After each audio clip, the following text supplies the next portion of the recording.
Hey everybody, we're back at Power Needed Motorsports. My name is Rhett, and we're here to take a peek at the S2000. It's had a rough couple seasons, actually a few seasons, and yeah, we're going to recap, kind of go over it. We haven't forgotten about this car either. It's probably one of our favorite cars in the fleet.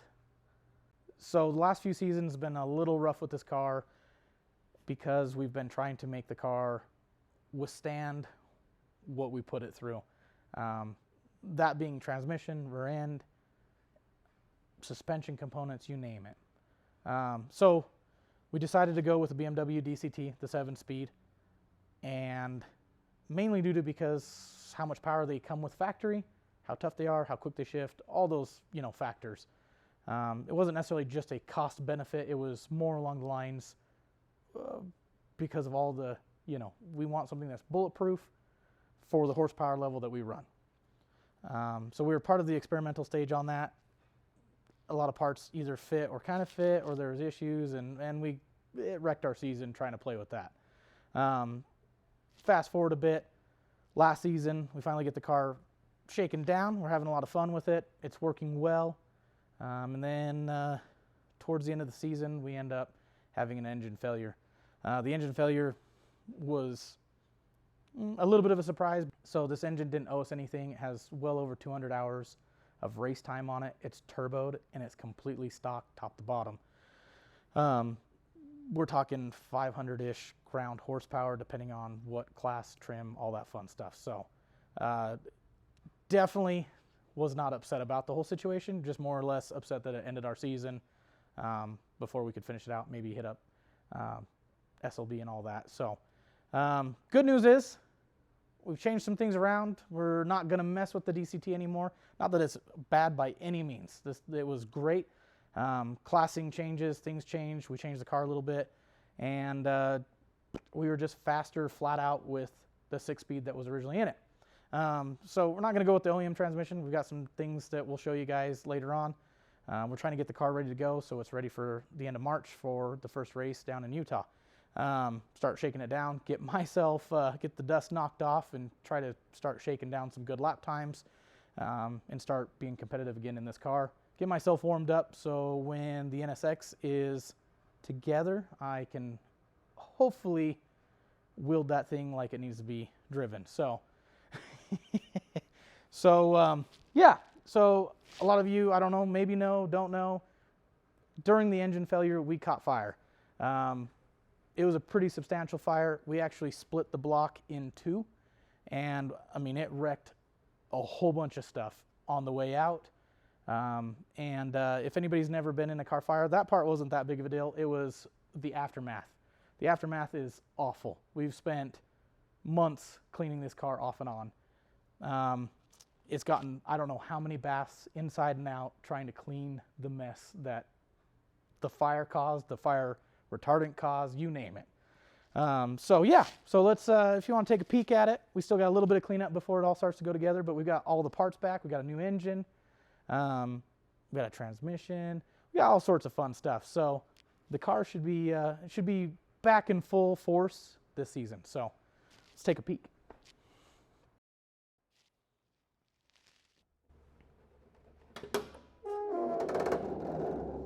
Fire, yeah. So, as you can see, there's the main bit of fire was on the passenger side, but we still were on fire on the left side.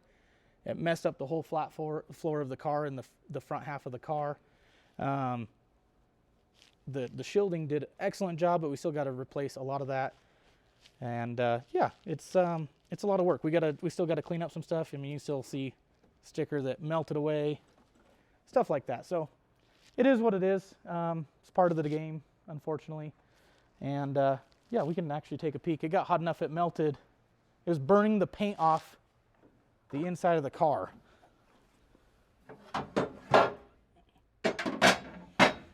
Take a peek at that. Melted the plug out of the firewall. Did all sorts of fun stuff. So if nobody's ever been in a real car fire, this is a good reminder that safety is key.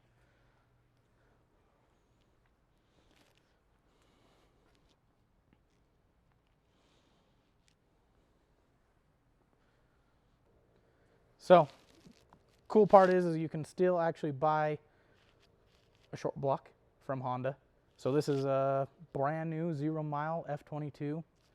So we're not going to make more power with this engine.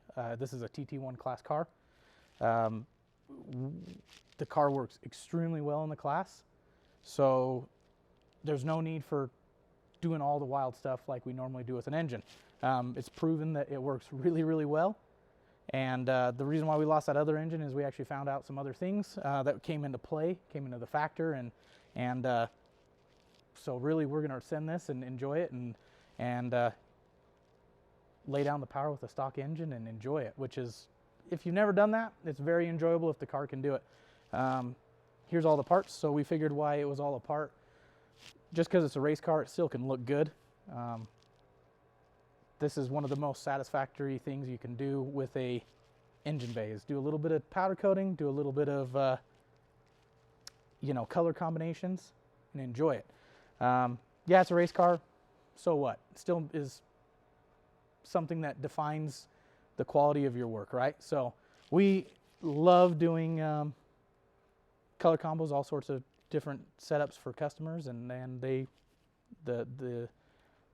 attitude and their expressions definitely show that it's all worth it. So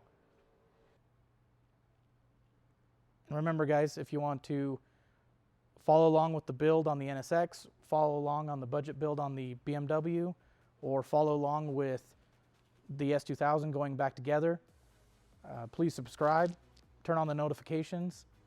If you have questions, feel free to ask. We're happy to answer anything.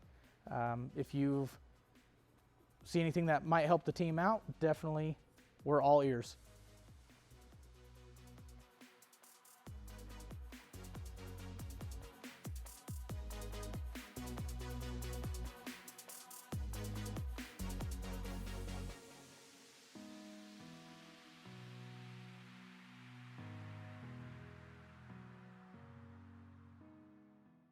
Hands. I don't know what to do with my hands.